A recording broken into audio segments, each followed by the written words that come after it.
practice goes today, and then we'll probably make a decision here later tonight. All righty, let's go next to Bill Rabinowitz from the Columbus Dispatch. Bill. Yeah, just in a general sense, Ryan, how do you feel the defense has responded? Have you seen things that you wanted to see, and what are they? Yeah, no, I thought the energy of practice has been very good.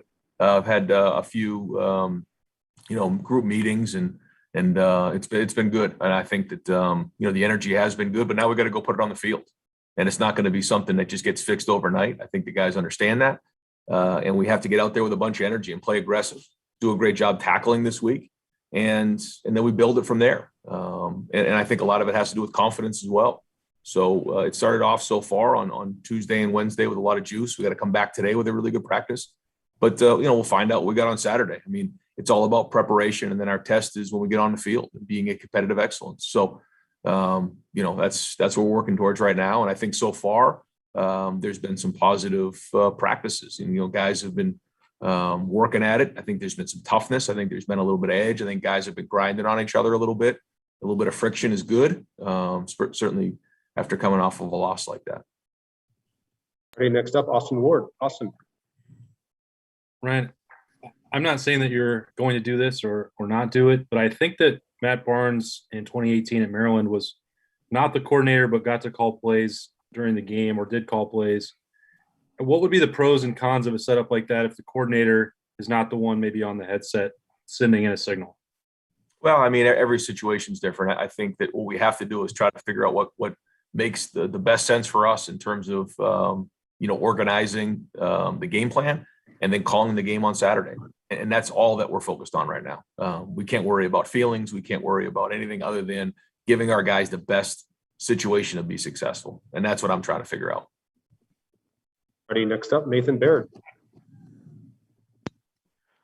Ryan, you've been talking about wanting to get more balance in the offense again. At the same time, we were talking to Garrett at practice yesterday, and he was referring to kind of those long handoffs, those passes you do out into the boundary, just to him and Olave. How, as a architect of an offense, do you sort of balance those things, like the wanting to get those guys involved in what is sort of an extension of the run game, but also kind of establishing the physical run game closer to the line of scrimmage?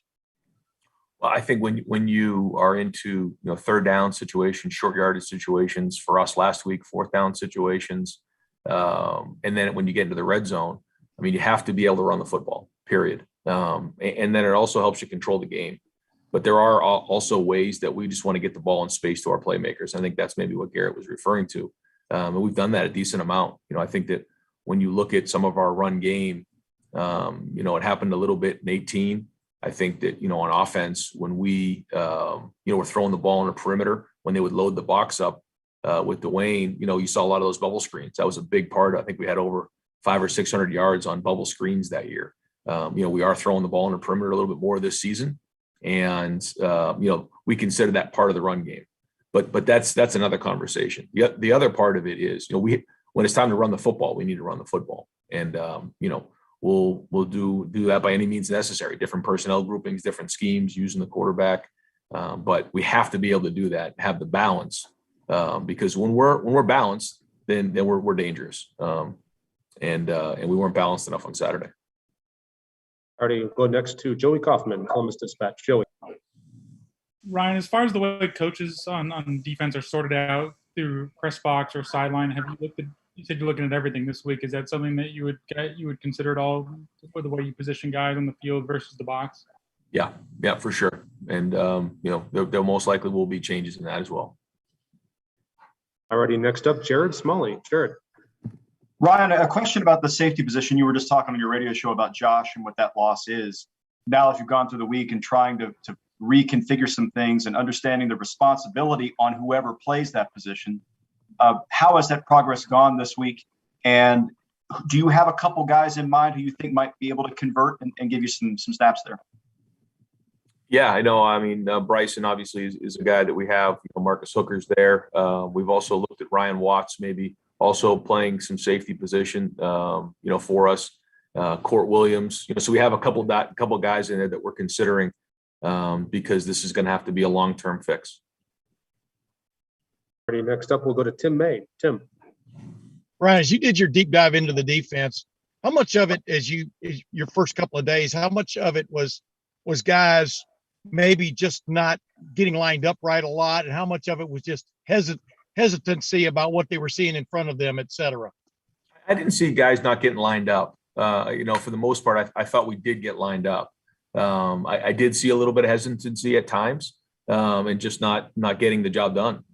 Just not, fitting a run or getting the guy down or executing the defense. But I also saw some situations where we didn't adjust properly. We didn't adjust fast enough. And because of that, we got hit on the same play multiple times. And so again, there's a lot to it. It's not just one thing, but there was a lot of things that we looked at this week for sure. Thanks, All man. right, we'll do two more. First one is Stephen Means. Stephen. Ryan, I know Kerry's energy is part of the reason why he was on the field in the first place, but can you just talk about what the benefits would be of moving a guy who's calling plays up into the box, especially on that side of the ball, given the problems you guys have had? I think the key is going to be, how do we, put the team in best position to call the right defense for what we're seeing, but also identifying what's happening, in game. So usually, you have somebody who's looking at the back end, somebody who's looking at the front, and say, okay, what kind of schemes are we getting in the run game? And then what's going on in the back end in terms of coverage and how they're trying to attack us in the pass game. And so that information has to get filtered down to the field. And then we have to get those things to the sideline to our players and then make adjustments. And that's the bottom line. I mean, that's not brain surgery, but that's just what it is. And so, figuring that out as we head into Saturday is what we've been focused on all week. And then final question to Brendan Gulick. Brendan. Ryan, both sides of the ball, you've got certainly some young guys or some inexperienced guys that now have a couple games under their belt, but in the grand scheme of things, with everything that happened last year, still lacking a lot of snaps. Can you elaborate on the challenge that you are facing when it comes to patience and expecting, guys to do their job and to do it well, but maybe still having to balance that with some patience because there's still things they may not have seen yet? Yeah, no, I think it's a great question, but nobody cares, you know what I mean, whether we're young or not. That's just the way it goes here. So we can't have patience. We have to have urgency, and there are going to be growing pains along the way, but we have to manage that as coaches and figure that out and not expose them. But to your point, I think that, some of these guys are getting some really valuable experience that they didn't get last year. And for a lot of these young guys, it's going to pay off big, down the road here.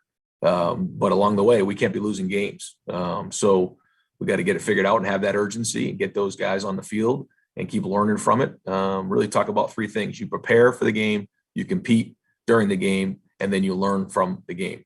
And we learned a lot from last week. And now we're preparing to this Saturday, and the new test will be this week.